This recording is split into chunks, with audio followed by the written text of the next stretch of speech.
आदरणीय बंधुओं, माताओं व मेरी प्यारी बहनों, राधे राधे।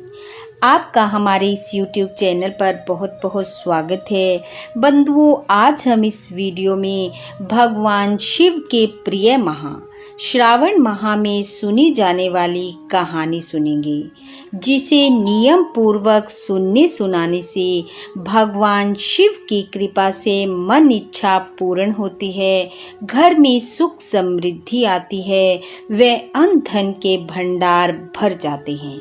कथा कहानी सुनने के बाद यदि आप हमारे चैनल पर नए हैं तो कृपया हमारे चैनल को सब्सक्राइब करें, बेल आइकन को प्रेस करें ताकि हमारी वीडियो की नोटिफिकेशन सबसे पहले आप तक पहुंचे। वीडियो को शेयर व लाइक भी जरूर करें। कथा कहानी के अनुसार एक गांव में एक बुढ़िया माई अपने बेटे के साथ रहती थी। दोनों माँ बेटा मेहनत मजदूरी करके अपना गुजारा चलाते थे।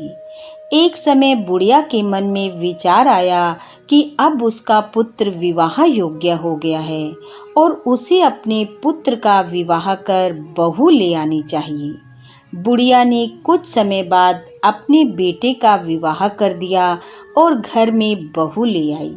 बुढ़िया के बेटे की बहू बहुत ही सुंदर और संस्कारी थी।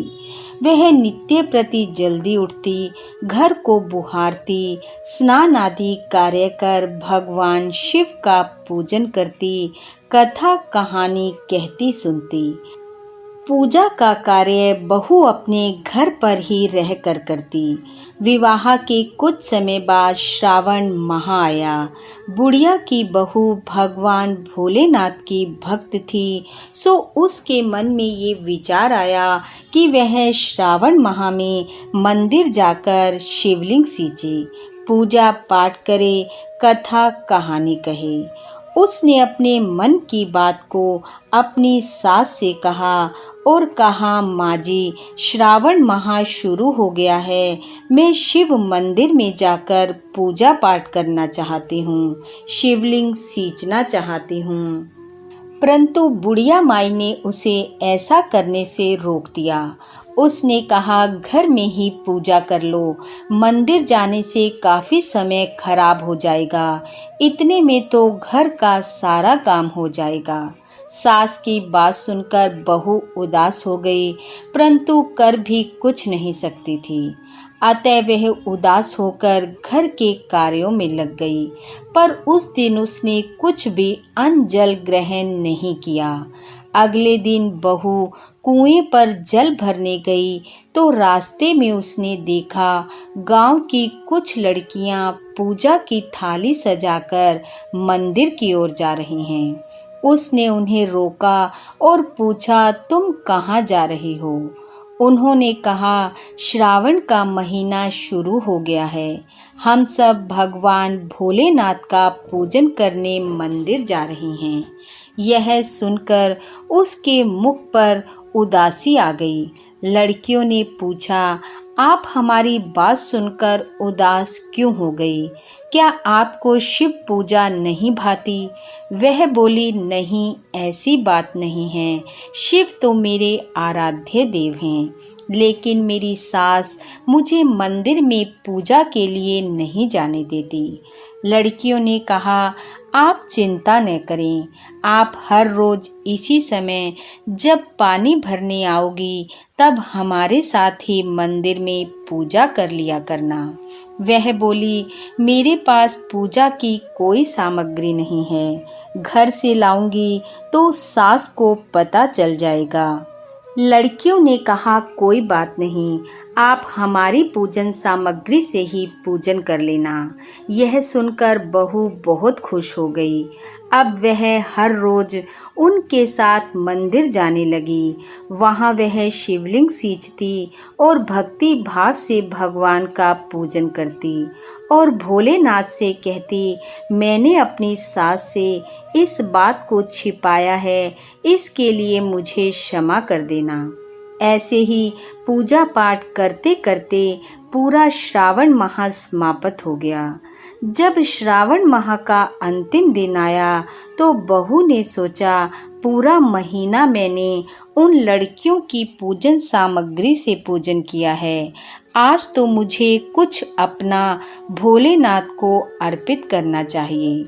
ऐसा सोचकर उसने नाक से अपनी सोने की नथ उतारी और धोकर शिवलिंग पर अर्पित कर दी। पूजा पाठ समाप्त कर घर आ गई। अब घर आकर बहू सास से नजरें छिपाती हुई इधर उधर फिरे, क्योंकि उसे डर था कि सास जब उसकी नाक में नथ नहीं देखेगी तो उससे जरूर पूछेगी कि नथ कहाँ गई। ऐसा करते करते दोपहर हो गई। तभी अचानक सास की नजर उसके नाक पर गई और नाक में नथ न देखकर उसने पूछा, बहू तुम्हारी नथ कहाँ गई? वह बोली, माँ जी मुझे नहीं पता, कहीं गिर गई होगी। सास ने कहा, आज तुम कहाँ कहाँ गई थी, बताओ, हम वहीं पर नथ को ढूंढेंगे। बहू ने कहा, जब मैं सुबह कुएं पर जल भरने गई थी उस समय तो मेरे नाक में थी, फिर बाद में उपले थापने गई थी। सास ने कहा, चलो वहां पर जाकर देखते हैं।